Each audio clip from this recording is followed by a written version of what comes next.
Hi everyone, in this video we are on page 2 of the notes, and on this page we are going to be practicing finding limits graphically. So some of these are a bit fuzzier to read, so just make sure you are reading those exponent signs carefully. Is it coming from the negative direction or from the positive direction? So on this first one it says the limit of the function as x approaches -2 from the negative direction, which means from the left.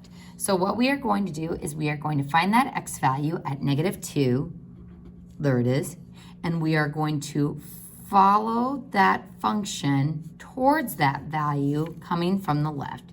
So from the left, we are finding this one-sided limit. We are approaching a y value of 1. Next one, we've got the limit of the function as x approaches -2, and it's really tough to see there, but that's from the positive direction or from the right side of the graph. So I'm approaching that same x value of -2, but this time I'm coming from the positive direction or from the right. So as I'm coming from the right side, I'm following this function piece up. Now, even though I don't actually reach this value, my function is not defined at that open dot, that is still what the limit is approaching. So that would be -2. Now part C says the limit of the function as x approaches -2. There is no superscript indicating from the left or from the right, so this is the two-sided limit or the full-on limit saying what is the limit as we approach -2 from both directions. From the left we're approaching 1, the closed dot. From the right we're approaching -2, the open dot. So since we are approaching two different values, the limit does not exist. Moving on, problem D, the limit of the function as x approaches 1. And again, there's no superscript negative or positive, so that means the full limit from both directions. So here's my x value of 1. So approaching from the left, approaching from the right.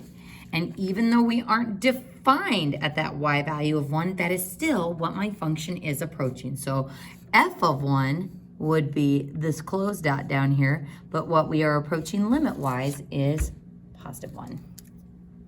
Next, the limit of the function as x approaches 0, so 0 from both directions. So here's 0.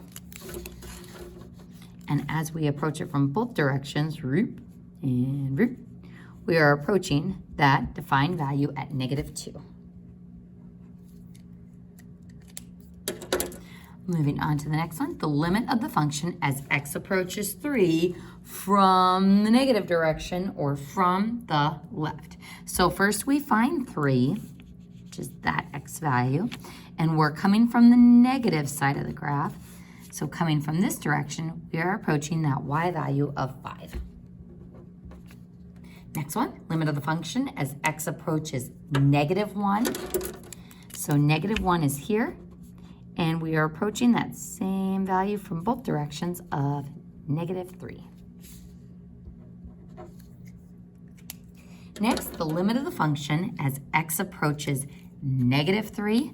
So here's -3, and my function is continuous there. We're defined at that point. It would just be 0. That's the y value we are approaching.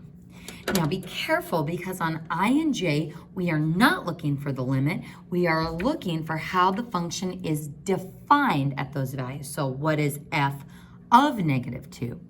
F of -2 wants us to state what the function is equal to, closed dot-wise, at that point, which would be 1.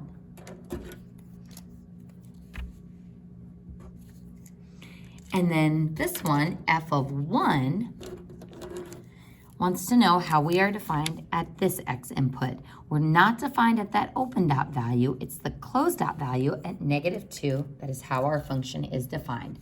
So again, knowing the difference between a one-sided limit, left or right, and the full limit, and also knowing the difference between the limits and how the function is evaluated is what makes these problems a little bit tough.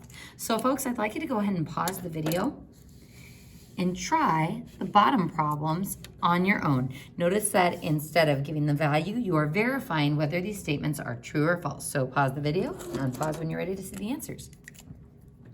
On the first one, the limit of the function as x approaches -1 from the positive direction. So -1, boop, there's the x value. From the positive direction, we are approaching that y value of 1. That is true. That's what the limit is approaching. For our next one, the limit of the function as x approaches 2, not one-sided, meaning from both directions, even though our function isn't defined there, we're still approaching that open dot y value of 2. So that would be true as well. The limit of the function as x approaches 1 from the negative direction. So here's the x value of 1. Here's coming from the negative direction. We are approaching that open dot y value of 1.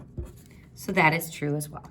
Next one, the limit of the function as x approaches 1 from the positive direction, not the negative direction. So these fuzzy little fonts, it's tough to read. So as we approach 1 from the positive direction, here's my x value of 1. Here's tracing my function over to that closed dot value of 2.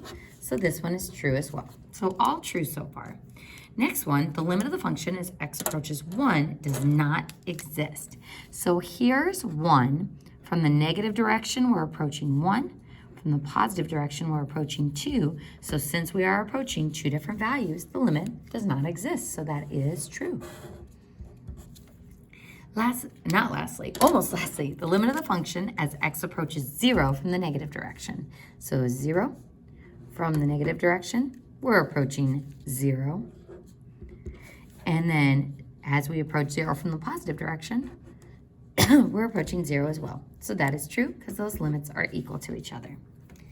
And then problem G, the limit of the function as x approaches 2.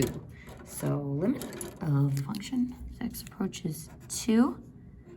From both directions, we are approaching that value of 2. So it does not exist. That limit is equal to 2.